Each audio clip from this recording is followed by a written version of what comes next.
സിനിമയല്ലേ, സിനിമയെ കാണാം. സംഘപരിവാറിനെതിരായിട്ട് എത്രയോ സിനിമകൾ നാട്ടിൽ ഇറങ്ങിയിട്ട് സിനിമയെ ആശ്രയിച്ചാണോ ഈ രാജ്യത്ത് സംഘപരിവാർ പ്രവർത്തിക്കുന്നത്? ഞങ്ങൾക്കെതിരായിട്ട് എത്ര സിനിമ വന്നിട്ടുണ്ട്, എന്നിട്ട് ഞങ്ങൾ എന്തായി പോയി? നമ്മുടെ എമ്പുരാൻ സിനിമ ഇറങ്ങിയതിന്റെ തൊട്ട് പിന്നാലെ തന്നെ നമ്മുടെ സോഷ്യൽ മീഡിയയിൽ വലിയ കോൺട്രവേഴ്സി ഉണ്ടായിട്ടുണ്ട്. അതിന്റെ പ്രധാന കാരണം എന്ന് വെച്ചാൽ ഈ എമ്പുരാൻ സിനിമയിൽ സംഘപരിവാറിനെതിരെ ചില സംഭവങ്ങൾ കാണിക്കുന്നു എന്ന് ആരോപിച്ചിട്ടാണ്.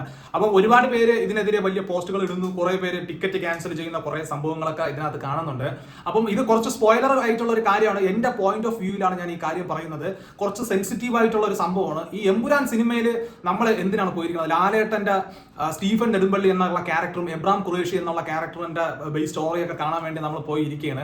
പക്ഷേ ഈ സിനിമ തുടങ്ങുന്നത് ആദ്യത്തെ അരമണിക്കൂർ ഒരു കലാപമാണ് കാണിക്കുന്നത്. നിങ്ങൾ ഈ സിനിമ കണ്ടിട്ടുണ്ടെങ്കിൽ നിങ്ങൾ ആദ്യം ശ്രദ്ധിച്ചിട്ടുണ്ടായിരിക്കും, ഇതിന്റെ ഗ്രാഫിക്സിൽ ടൈറ്റിൽ കാണിക്കുന്ന സമയത്ത് ഗ്രാഫിക്സിൽ കാണിക്കുന്നത് കുറെ ആൾക്കാർ ട്രെയിനിൽ വെന്ത് മരിക്കുന്ന കുറെ സീനൊക്കെയാണ് കാണിക്കുന്നത്. കൂടെ ടൈറ്റിൽ കാണിക്കും. സ്വാഭാവികമായി ചില ആൾക്കാർ അത് ശ്രദ്ധിക്കും, ചിലവർ ശ്രദ്ധിക്കാതിരിക്കാനുള്ള സാധ്യതയുണ്ട്. കാരണം ടൈറ്റിൽ കാണിക്കുമ്പോൾ അത് ടൈറ്റിൽ വായിക്കും, ബാക്കിലെ ചില കാര്യങ്ങൾ നമ്മൾ ശ്രദ്ധിക്കണമെന്നില്ല. അത് കഴിഞ്ഞിട്ട് പിന്നെ കുറെ അടുത്ത് നടക്കുന്ന സംഭവം എന്ന് വെച്ചാൽ ഒരു മുസ്ലിം ആയിട്ടുള്ള ഒരു യുവാവിനെ ഒരാൾ വന്ന് തലക്കടിച്ച് കൊല്ലുന്നു. അത് കഴിഞ്ഞ് കുറച്ച് മുസ്ലിം കുടുംബങ്ങൾ ജീവൻ രക്ഷിക്കാൻ വേണ്ടി ഓടുന്നു, അവർ അഭയം തേടുന്നു. പിന്നെ ഒരു ഹിന്ദു നേതാവ് വന്നിട്ട് ഇവരെ എല്ലാം അതിക്രൂരമായി കൊല്ലുന്നു. അതായത് രാഷ്ട്രീയത്തിന് വേണ്ടി മതം ഉപയോഗിച്ച് നടത്തുന്ന ഒരു കൊലപാതകം എന്നുള്ള രീതിയിലാണ് അരമണിക്കൂറോളം ഈ സംഭവം കാണിക്കുന്നത്. അപ്പം ഇതൊക്കെ കാണിക്കുന്ന സമയത്ത് താഴെ 2002 കാണിക്കുന്നുണ്ട്. അപ്പം തന്നെ നമുക്ക് കാര്യം മനസ്സിലായി, ഇത് ഗുജറാത്ത് കലാപവുമായി ബന്ധപ്പെട്ട സംഭവങ്ങളാണ് കാണിക്കുന്നത് എന്നുള്ളത്. അപ്പൊ ഇത് ഇന്നലെ കണ്ടപ്പോഴേ എനിക്ക് മനസ്സിലായി, ഒരു വീഡിയോ കൂടെ ചെയ്യേണ്ടി വരും എന്നുള്ള ഒരു കാര്യം. ഇനി എൻ്റെ ഒരു പോയിന്റ് ഓഫ് വ്യൂവിൽ പറയുകയാണെങ്കിൽ ഇതിനെക്കുറിച്ചുള്ള ഒരു കാര്യങ്ങളൊന്നും അറിയാൻ പാടില്ലാത്ത ഒരാളാണ് ഇപ്പൊ ഈ ഒരു ഇത്ര അരമണിക്കൂറുള്ള സംഭവം കാണുമ്പോൾ അവർ വിചാരിക്കണമെന്ന് വെച്ചാൽ ഒരു ഹിന്ദു നേതാവ് വന്നിട്ട് രാഷ്ട്രീയ ലാഭത്തിന് വേണ്ടി അല്ലെങ്കിൽ കുറെ മുസ്ലിംസിനെ കൊല്ലുന്നു എന്നുള്ള ഒരു കാഴ്ചപ്പാടിലേക്ക് കൊണ്ടുപോകാൻ വളരെ മിസ്ലീഡ് ചെയ്യാനുള്ള ഒരു സാധ്യത വളരെ കൂടുതലുള്ള സീനാണ് ആ അരമണിക്കൂറിൽ കാണിക്കുന്നത്. ഇത്രയും സെൻസിറ്റീവ് ആയിട്ടുള്ള ഒരു സബ്ജക്റ്റിന് എങ്ങനെ മുരളി ഗോപിയെ പോലുള്ള ഒരു റൈറ്റർ ഇത് എഴുതി പിടിപ്പിച്ചെന്നുള്ള കാര്യമാണ് എനിക്ക് മനസ്സിലാവാത്തത്. കാരണം എന്ന് വെച്ചാൽ അൺഒഫീഷ്യലായിട്ട് 2000-ഓളം ആൾക്കാർ ഗുജറാത്ത് കലാപത്തിൽ കൊല്ലപ്പെട്ടു എന്നാണ് പറയപ്പെടുന്നത്. ഒഫീഷ്യലായിട്ട് 700-ഓളം മുസ്ലിംസും 200-ഓളം ഹിന്ദുക്കളും മരണപ്പെട്ടു എന്നാണ് പറയപ്പെടുന്നത്. അപ്പം ഇത് 2002 ഗുജറാത്ത് കലാപത്തിനെ ബേസ് ചെയ്താണ് കാണിക്കുന്നത് എന്നുള്ളതിന് നമുക്ക് പറയാനുള്ള കാരണം എന്ന് വെച്ചാൽ, ഒന്ന് ആ ട്രെയിനിനകത്ത് നടക്കുന്ന കുറെ സംഭവങ്ങൾ, രണ്ടാമത് ഈ മുസ്ലിംസിനെതിരെ നടക്കുന്ന കുറെ സംഭവങ്ങൾ, ഇതൊക്കെ ചേർത്ത് പിന്നെ 2002 എന്ന് കാണിക്കുമ്പോൾ നമുക്ക് മനസ്സിലാവുന്നുണ്ട്. ഇതറിയാവുന്ന ആൾക്കാർക്ക് മനസ്സിലാവുന്നുണ്ട്, അവരുടെ ടീം പറയുന്നില്ലെങ്കിലും നമുക്ക് മനസ്സിലാവുന്നുണ്ട്. അത് മാത്രമല്ല, ഇതിനകത്ത് അഭിമന്യു സിംഗ് എന്ന് പറഞ്ഞിട്ട് ഒരു വില്ലൻ വരുന്നുണ്ട്, വില്ലൻ ക്യാരക്ടർ. അദ്ദേഹത്തിന്റെ പേരെന്ന് പറയുന്നത് സിനിമയ്ക്കകത്ത് ബാബ ബജ്രംഗി എന്നുള്ളതാണ്. ശരിക്കും ബാബു ബജ്രംഗി എന്ന് പറഞ്ഞിട്ട് റിയൽ ലൈഫിൽ ഒരു ക്യാരക്ടർ ഉണ്ട്. പുള്ളിക്കാരൻ ഒരു 97-ഓളം മുസ്ലിംസിനെ കൊന്നതായിട്ട് പറയപ്പെടുന്നു. അദ്ദേഹത്തിന് ഈ BJP നേതാക്കളുമായിട്ടുള്ള വളരെ അടുത്ത ബന്ധം ഉണ്ട് എന്നൊക്കെയാണ് പറയപ്പെടുന്നത്. അതിന്റെ ഫോട്ടോസ് ഒക്കെ നമുക്ക് നെറ്റിൽ പോയി സെർച്ച് ചെയ്യാം. അപ്പം ഇതുപോലത്തെ വളരെ സെൻസിറ്റീവ് ആയിട്ടുള്ള ഒരു സബ്ജക്ട് എങ്ങനെയാണ് ഈ സിനിമയ്ക്കകത്ത് കാണിച്ചതെന്നാണ് എനിക്ക് മനസ്സിലാവാത്തത്. ഞാൻ നേരത്തെ പറഞ്ഞ പോലെ നമ്മൾ എന്തിനാണ് സിനിമ കാണാൻ പോയിരിക്കുന്നത്? നെടുമ്പള്ളി അല്ലെ, സ്റ്റീഫൻ നെടുമ്പള്ളിയുടെ ക്യാരക്ടർ അല്ലെങ്കിൽ എമ്പുരാനിലെ എബ്രാം ഖുറേഷിയുടെ ക്യാരക്ടർ എന്താണെന്ന് ലാലേട്ടൻ കാണിക്കുന്നതെന്ന് കാണാൻ പോയിരുന്നിട്ട് ഒരു മണിക്കൂർ, ഇത്രയും കാലം നമ്മളെ ലാലേട്ടന്റെ സിനിമകൾ നമ്മൾ കണ്ടിട്ട് മോഹൻലാൽ വരുന്നത് തന്നെ 1 മണിക്കൂർ കഴിഞ്ഞ് സിനിമയ്ക്കകത്ത് എൻ്റർ ചെയ്യുന്നു. അതിൽ ലാലേട്ടൻ അങ്ങോട്ട് നടക്കുന്നു ഇങ്ങോട്ട് നടക്കുന്നത് എന്നല്ലാതെ വേറെ ഒരു സംഭവം ഈ സിനിമയ്ക്കകത്ത് കാണാൻ പറ്റുന്നില്ല. ഈ ഗുജറാത്ത് കലാപത്തിനെ കുറിച്ച് വളരെ ഡീറ്റെയിൽ ആയിട്ട് അറിയാൻ പാടില്ലാത്ത ആൾക്കാർക്ക് വേണ്ടി ജസ്റ്റ് ഞാനൊരു ഇത് കുറച്ച് അതിന്റെ സംഭവം പറഞ്ഞുതരാം.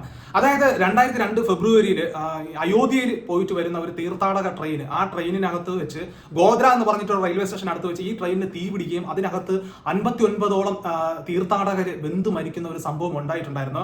അപ്പം ഈ ഒരു സംഭവത്തിനെ അന്വേഷിക്കാൻ വേണ്ടി അന്നത്തെ സ്റ്റേറ്റ് ഗവൺമെന്റും സെൻട്രൽ ഗവൺമെന്റും കമ്മീഷനെ നിയമിച്ചിട്ടുണ്ടായിരുന്നു. ആ ഒരു കമ്മീഷൻ എന്ന് പറയുന്നത് റെയിൽവേ ആണ് നിയമിച്ചത്. അതായത് സെൻട്രൽ മിനിസ്റ്റർ പറഞ്ഞത് പ്രകാരം റെയിൽവേ ആണ് നിയമിച്ചിട്ടുള്ളത്. അപ്പൊ ഇവരായിരുന്നു മെയിൻ 2 കമ്മീഷൻസ്. അപ്പൊ ഇവരുടെ റിപ്പോർട്ട് പ്രകാരം, ആദ്യ സ്റ്റേറ്റ് ഗവൺമെന്റിന്റെ റിപ്പോർട്ട് പ്രകാരം എന്ന് വെച്ചാൽ, ഈ ഗോദ്ര എന്ന് പറയുന്ന റെയിൽവേ സ്റ്റേഷനിൽ ഈ ട്രെയിൻ നിർത്തുന്ന സമയത്ത് ആ ഗോദ്ര എന്ന് പറയുന്ന റെയിൽവേ സ്റ്റേഷനിൽ ഒരുപാട് മുസ്ലിംസ് ആയിട്ടുള്ള ആൾക്കാരാണ് അവിടെ കച്ചവടം നടത്തുന്നത്. അവിടെ മുസ്ലിംസ് ഭൂരിപക്ഷമുള്ള ഒരു സ്ഥലമാണ്. അവർ ഇല്ലീഗലായിട്ടാണ് ഈ കച്ചവടം നടത്തുന്നത്.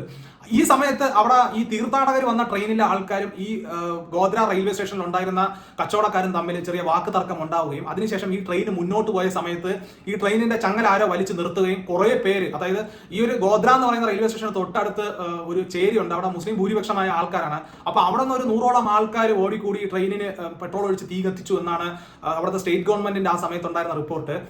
രണ്ടാമത് ഈ സെൻട്രൽ, അതായത് റെയിൽവേയുടെ തന്നെ കമ്മീഷന്റെ റിപ്പോർട്ട് പ്രകാരം ഈ ട്രെയിനിനകത്ത് വെച്ച് ഭക്ഷണം പാകം ചെയ്യുന്ന സമയത്ത് ട്രെയിനിന്റെ ഒരു മിഡിൽ പോർഷനിൽ തീ പിടിച്ചിട്ട് അത്രയും ജനങ്ങൾ വെന്തു മരിച്ചു എന്നുള്ള ഒരു റിപ്പോർട്ടാണ് അവർ പറയുന്നത്.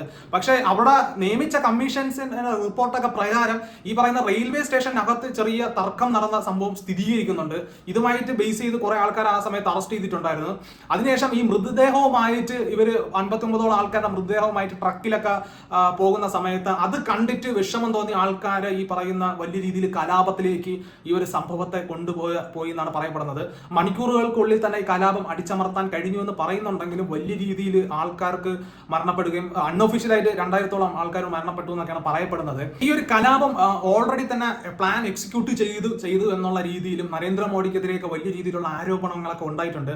പക്ഷെ ഇത് അങ്ങനെ ഉണ്ടായ ഒരു സംഭവം അല്ലെന്നും പറയപ്പെടുന്നുണ്ട്. അതായത് ഈ മുസ്ലിംസ് ഭൂരിപക്ഷം താമസിക്കുന്ന ഏരിയയിൽ ഉണ്ടായ ചെറിയൊരു പ്രശ്നം ഒരു വലിയ വയലൻസിലേക്ക് പെട്ടെന്ന് മാറി എന്ന് പറയപ്പെടുന്ന ആൾക്കാരും ഉണ്ട്. എന്തായാലും കുറെ ആൾക്കാരുടെ ജീവൻ നഷ്ടപ്പെട്ട ഒരു വളരെ സെൻസിറ്റീവ് ആയിട്ടുള്ള ഒരു സംഭവം ഇവർ വളരെ ലാഘവത്തോടെ അത് ഒരു സിനിമയിൽ കൊണ്ട് കാണിക്കുമ്പോൾ അത് അരമണിക്കൂർ കൊണ്ട് കാണിക്കുമ്പോൾ അത് മറ്റൊരു സാമുദായിക ആൾക്കാർ കാണുമ്പോൾ സ്വാഭാവികമായി ചെറിയ ഒരു പ്രശ്നം ഉണ്ടാവാനുള്ള സാധ്യത വളരെ കൂടുതലാണ്. എന്റെ അഭിപ്രായത്തിൽ ഈ സിനിമയിൽ അത് വളരെ മാനിപ്പുലേറ്റ് ചെയ്തതുപോലെ കാണിച്ച ഒരു സീനായിട്ടാണ് എനിക്ക് തോന്നിയത്. ആ സിനിമയ്ക്ക് ആവശ്യമില്ലാത്തൊരു സംഭവമായിട്ടാണ് എനിക്കും തോന്നിയത്. ഇതിന്റെ ഒരു ആവശ്യം ആ സിനിമയ്ക്ക് ഉണ്ടെന്ന് തന്നെ എനിക്ക് തോന്നുന്നില്ല.